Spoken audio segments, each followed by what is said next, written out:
I'm Scott Ott, and this is Bill Whittle Now. Bill, as we record this, we are in day 5 of the so-called partial government shutdown as a result of the deadlock between President Trump and Democrat leaders in Congress over $5 billion in funding that the Trump administration has requested to build a border wall slash fence.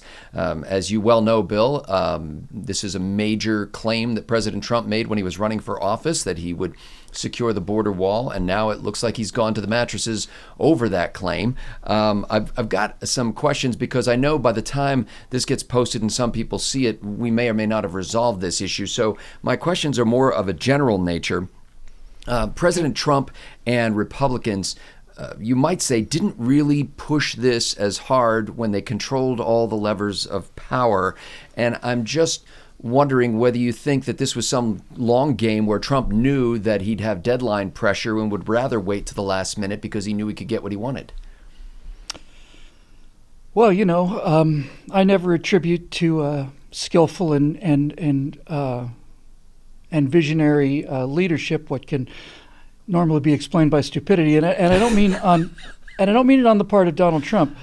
When you say that it wasn't a priority for the Congress that we just lost the majority of in the House of Representatives, I don't see that they did anything, and I it's not like I'm the only oracle out there, but certainly I was saying immediately after his election that if we don't realize that it's a 2-year plan, not a 4-year plan, we're going to regret it.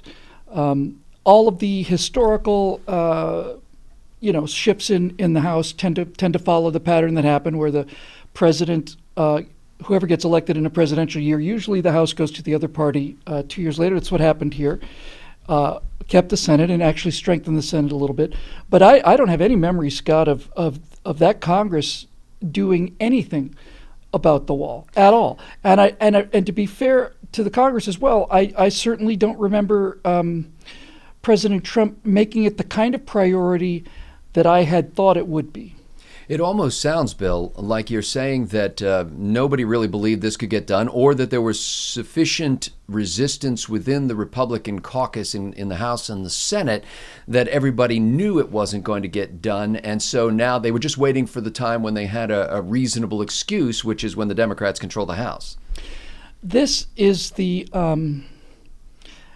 2016 election was an incredible milestone in our country's history and basically uncharted territory. But I have to tell you, Scott, the Republican Congress of 2016 to 2018 were the most mealy-mouthed bunch of cowards I've personally had the pleasure of witnessing. We saw this. I think the failure to get the wall going is tied inextricably to the failure to repeal Obamacare. And the reason I say that is because we elected Republicans, starting in the Tea Party years of 2009 and the election after that, 2010, we'd been electing Republicans for almost 10 years now, who would go in there and do the conservative things that the American people wanted them to do by the fact that we gave them those majorities. Gave them a big majority in 2010, gave them the Senate in 2014, gave them the Senate, the presidency, and the House in 2016.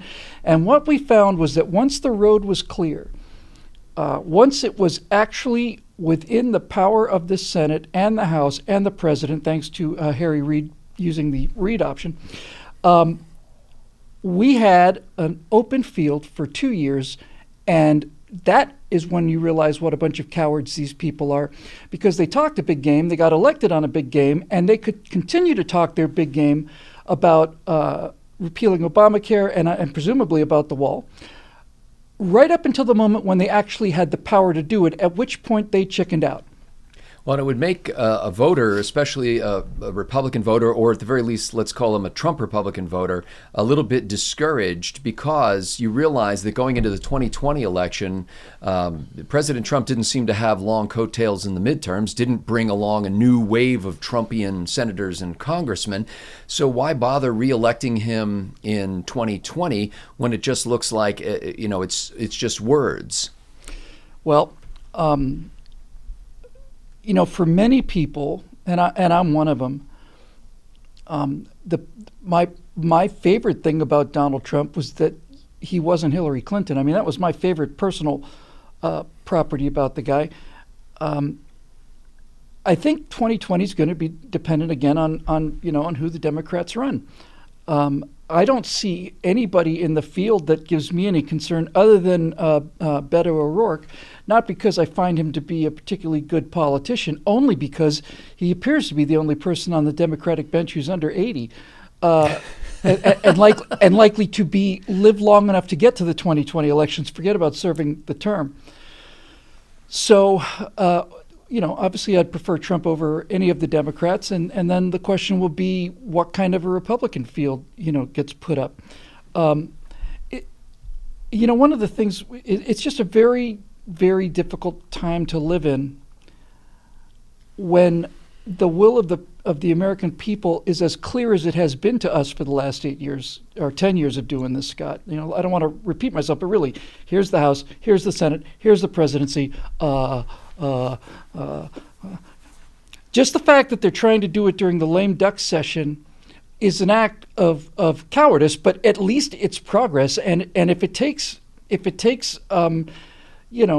being walked down the Green Mile in order to get you to vote the way you said you were going to vote, I'd rather have that than nothing. So President Trump's new acting chief of staff, Mick Mulvaney, formerly at the Office of Management and Budget, and President Trump himself are both saying that this partial shutdown, so-called, could drag on for a long, long time. Clearly a hard-nosed negotiating tactic. The stories in the mainstream media are already starting to say things like, 95% of the office that handles supplemental nutrition program, the food stamp program, are going to be out of work or furloughed.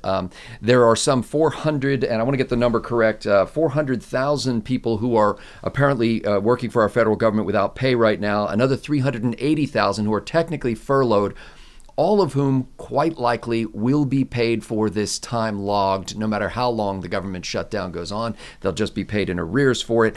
And yes, the SNAP program's staffing is way down. However, the Transportation Security Administration is continuing to do passenger safety checks at airports. The FAA is continuing to run air traffic control. The Forest Service is continuing to do law enforcement operations in the national parks. And the parks are open, right?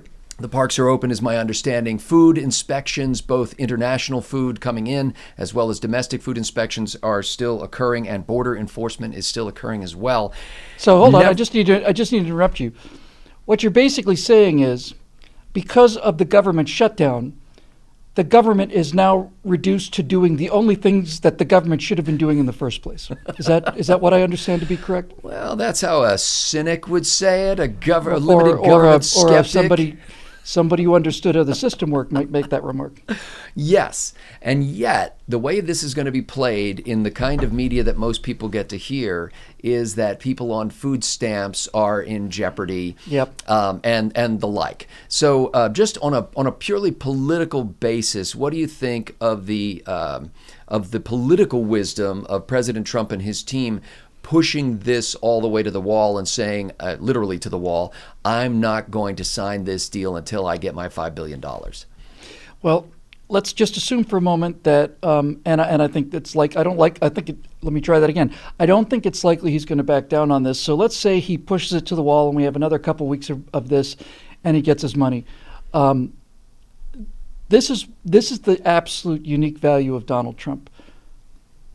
In an era of attack politics, of personal smears, destruction of character, which we saw with Mitt Romney, and to a much, much more disgusting degree with Brett Kavanaugh, in an era where those are the weapons that are being used, you need somebody with a skin like a rhinoceros. Now, a lot of people say that Donald Trump is notoriously thin-skinned, and I think to some degree it's a fair thing to say. He certainly lashes back when anybody, especially takes like a kind of a personal shot at him. But hey, lashing back is why he's elected. Needless to say, I support the president, especially against the agenda he's against. But we live in a very dirty, cutthroat age of politics that may have been matched prior to the Civil War, although I'm not sure about it. And the loss of civility, which I have just taste it around the edges when it happens to you personally, is so repugnant to good people that the only people who are left are the kind of people who can swim in those waters and not be dissolved by the acidity of them. So I think the lame duck session has given not courage, certainly that was a misnomer, has given those members of the Congress who should have been voting for this over the last 2 years, it's given them a chance to do the right thing as they walk out the door.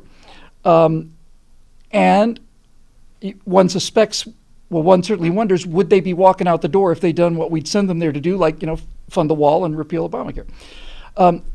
So if what it comes down to is a president, to answer your question directly, I don't think Donald Trump much cares about, I'm not saying he doesn't care about people not getting food. He doesn't care about the press saying that he doesn't care about people not getting food. Mike Pence has gone privately to Charles Schumer, privately as you can in Washington, D.C., which means everybody knows about it. Mm-hmm. And Schumer, who has been the Democrat senator who has been crowing that this is Trump shutdown because, Trump refuses to cave to his side. Pence has gone quietly to him, apparently, and said, I'll tell you what, instead of $5 billion, you want the Schumer's side only wants the 1.3 that's already been allocated. Why don't we split the difference and for now call it 2.5, and then we'll talk about the rest in the future. Schumer rejected that out of hand, although seeming to respect Pence for coming to him. I think it's a mistake. I think it was a mistake to offer. But my guess is Pence does not go to Schumer without the nod of the president. Well, I think we can certainly assume that is the case, and normally I'm a half a loaf guy, Under normal circumstances, given the nature of how things work in the world, let me just say that I've seen on so many occasions things that I wanted and things that I thought were good for the country demand the whole loaf, and in the process get nothing. And I just consider any move in the right direction is a move in the right direction, and any move in the wrong direction is a move in the wrong direction. But in this case, I'm not a half a loaf guy, because I think any amount of money that, if the argument is basically, hey, Chucky, how about you give us $2.5 billion now, and we'll get another $2.5 billion down the road? Well, there is no down the road. If it doesn't happen during the lame duck session of this Congress with the Republican majority, it's not going to happen. Ladies and gentlemen, 5 days a week, Bill Whittle now comes to you with analysis, insight, passion, and sometimes a bit of humor about the news of the day. It is hard to see the humor in this situation, though. I think we can all agree.